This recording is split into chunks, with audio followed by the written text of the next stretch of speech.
On the phone, it is a pleasure to welcome to the program author of Oil's Endless Bid, Dan Dicker. Hi, Dan. How are you? Hi, Sam. Okay. So, Dan, I imagine you have followed Rex Tillerson's career intimately for probably as long as he's been, in the upper management of Exxon. Yeah, and even before that, I mean, I was a Lee Raymond follower in the '80s. I mean, Exxon is the big oil guy in the room, and you gotta mark what they do.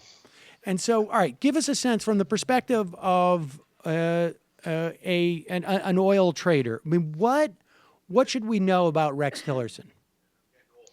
Well, I think what we should know, quite honestly, is that he's an oil man, and when you put an oil man in front of the Secretary of State as the leader of our foreign policy, what you're basically doing is you're advocating for an oil and gas favored foreign policy going through the next 4 years. It's a for me it's a scary kind of concept. I mean, we're going back in time to me to a time when the railroad magnates kind of controlled the U.S. government, the late 19th century and early 20th century here, and they used to be more shrewd about it. Now they're just taking major CEOs of the number one oil company in the world and just sticking them right in front of our face and saying, hey, there's nothing cagey about this. This is what we're going to do.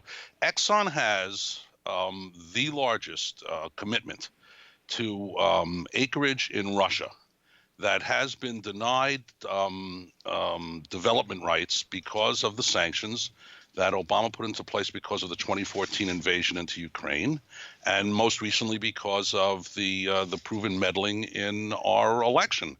And that is an enormous profit for Exxon that stands to be released with the incoming Secretary of State. I mean, there's nothing even slightly, shrewd about this. This is completely transparent. There's a major connection. There's a reset going on in the relationship, and we've seen it in other ways. But there's a major reset going on between the United States and Russia, and the connective tissue with all of it is oil. And Rex Tillerson is only the most transparent part of that. There's lots of people All right. coming into the Well, Trump administration that show that. all right. Well, let's start with the most transparent part of it. Now, why would this may sound Pollyannish, but Rex Tillerson he's leaving. He's resigned from Exxon. In fact, he could barely speak about anything that Exxon has done in the testimony yesterday because he's no longer there. But why would he care about the benefit of Exxon? I mean, he's got his he's divested theoretically, and he's no longer the CEO. I mean, what? Explain that to people. Well, it's not hard to understand. I mean, the man's entire life has been committed to that company. His first job and his last job was at Exxon. He came up through the ranks there, and he landed as a CEO after years and years of coming up the ladder at Exxon. And he is committed to that company in a way that only a career oil guy can be committed to it. So it's really, divested or not. And I think, there's a whole bunch of interesting questions about what stock options he has in trust and what he doesn't, and so on, and how he continues to benefit from the profitability of the company going forward. But it's enough to know that he's committed his life to them. And coming into the government after committing your life somewhere, you're going to definitely have a certain bias coming in. You mentioned the railroad magnates as an example. Now, I can understand how the rubber meets the road there, or the steel meets the steel in that context, right? I mean, I'm a railroad magnate. I'm going to use the U.S. government to imminent domain, or to buy money, or to make sure that routes go certain places. I'm going to be able to tell my buddies, like, hey, you might want to buy some real estate here because we're going to put a train stop there. This is going to be where we have a train spread out. How does it translate into having this oil man? Like, how? Okay, obviously in terms of Exxon, getting rid of those sanctions so that Exxon can go on and get involved in this half a trillion dollar deal. That's pretty clear. But how else does it manifest itself? All right. So if we're talking outside of the foreign policy area, outside of Rex Tillerson, I mean, we look at some of the people who are Wait, slated no, to come into the let's White House. let's start with Rex Tillerson. Like how, Okay. even in the foreign policy arena, like what are the implications beyond that narrow aspect of that half a trillion dollar deal with Exxon?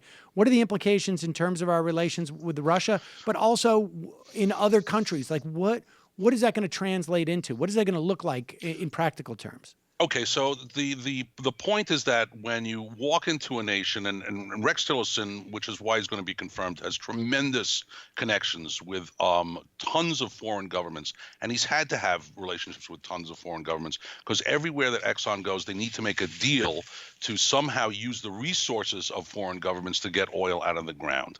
And it is with that perspective in mind, through that prism, that you can imagine that foreign policy will now be executed here in the United States. It will not be towards, for example, the people that are engaged or the people that are oppressed or people that are having trouble or whatever conflicts are going on in that country. But when Rex Tillerson walks into a country, he's going to go in with the relationship of a foreign nation based upon the economics of oil, the economics of getting oil out of the ground, the economics of leasing property and of using resources. And to me, that is not that's not the way, and I think it would be to you too, that's not the way to approach foreign policy. But with Rex Tillerson at the helm, this is the way it's going to be approached, with the idea of resource control in mind, with the idea of economic profitability in mind, and not really with the idea of people's human rights in mind. And that to me is the greatest crime of putting somebody like this in front of the State Department. Yeah, what's fascinating is, I mean, I think, maybe I'm a little bit cynical, but I think to a large extent, U.S. foreign policy has all been about resource control around the globe. Well, But let me but push it's been back on at that. least And here's why it's we been a can more take something diverse like resource Tillerson. control, right? Yeah, right. So let's talk about that for 1 second, because this is something, when Bush went into Iraq, a lot of the liberals, and I think you were among them, and Rachel Maddow were screaming, this is all about oil. And in essence, that proved not to be really true. Because in the end, all of the oil resources remained under the control of the state-run oil companies in Iraq. But you cannot imagine that happening with Rex Tillerson as the head of the State Department in a replay of Iraq. And you've heard Trump, for example, say across the campaign trail a number of times that we should have taken the oil when we were in Iraq. We should have taken the oil when we were in Iraq. And you can imagine that now going forward, that if you thought that Bush was running his foreign policy based upon oil, you've got, you're not even beginning to scratch a surface, because with Trump and Rex Tillerson running foreign policy, you can never imagine something like an Iraq conflict without the United States leaving with some sort of major influence on the oil supply. It just won't happen.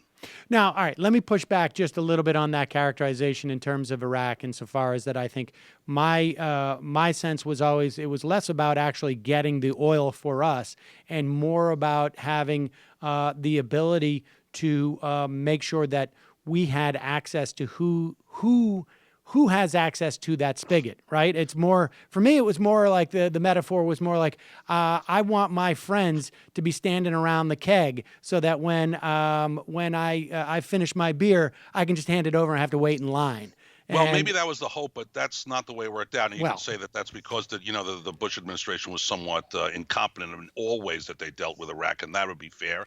But the other thing is that you could never imagine that Rex Tillerson would make that kind of mistake. He won't make that kind of mistake. Right. Hey, it's Sam Seder. Why don't you subscribe to this channel? You can do so right over here. Over. Subscribe.